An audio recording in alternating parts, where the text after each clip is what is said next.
अनुसूचित जाति समन्वय समिति के तत्वाधान में एक प्रेस वार्ता का आयोजन किया गया।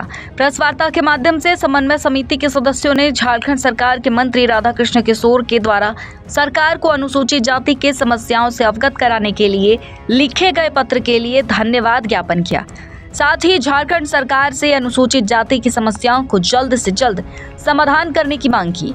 वहीं अनुसूचित जाति समन्वय समिति के लोगों ने सरकार से जल्द अनुसूचित जाति आयोग को गठित करने की मांग की है। साथ ही मांगे पूरी नहीं होने पर झारखंड सरकार को आंदोलन की चेतावनी दी है। पे आए हैं कि आपको याद होगा कि अनुसूचित जाति आयोग लास्ट जो आए थे सुधारी राम यहाँ राज्य में थे, वो भी एकमात्र अध्यक्ष थे। उनके साथ कोई भी सदस्य नहीं थे।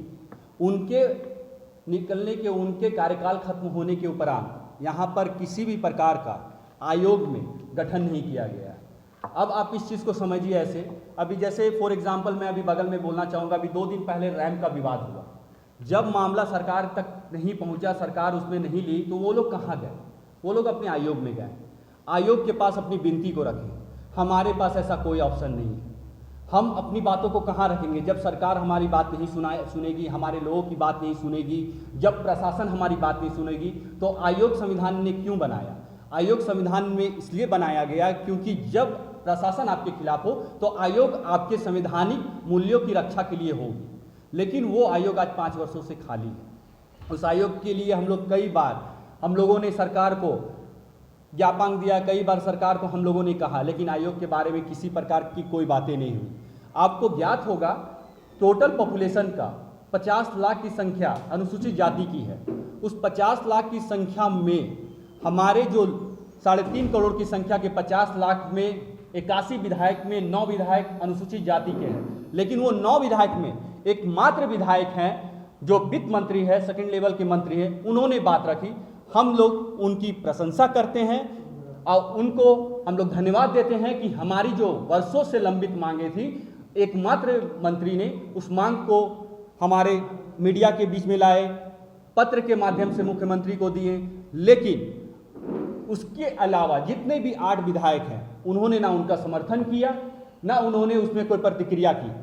ये कहीं ना कहीं संविधानहीनता की पराकाष्ठा पार हो चुकी है।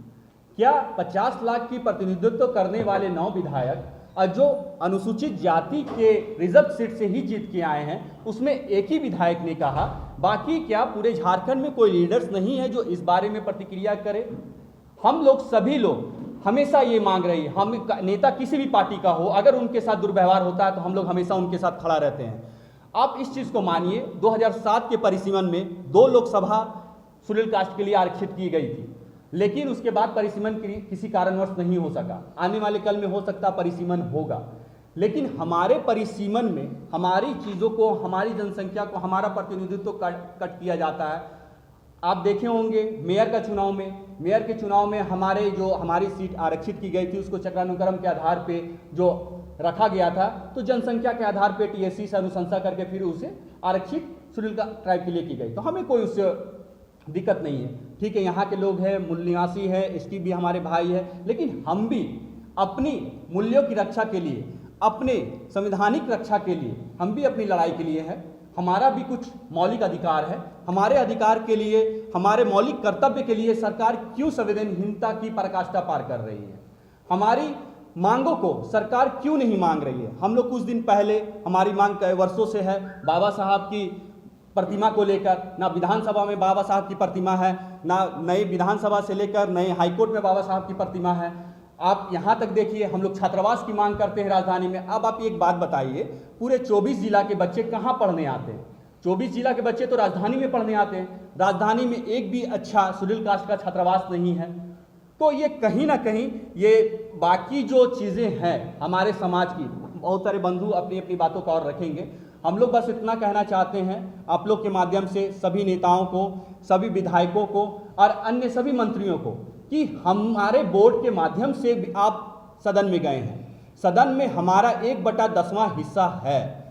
साथ ही साथ 3.5 करोड़ की जनसंख्या में हमारी 50 लाख की जनसंख्या का प्रतिनिधित्व आप करते हैं, लेकिन हमारा समाज बुद्ध के ओर जाता है, हमारा समाज शांति का प्रतिनिधित्व करता है, हमारा समाज कभी उग्र बातें नहीं करता, लेकिन उसकी शांति को, उसकी सहनशीलता को आप कमजोरी ना समझें।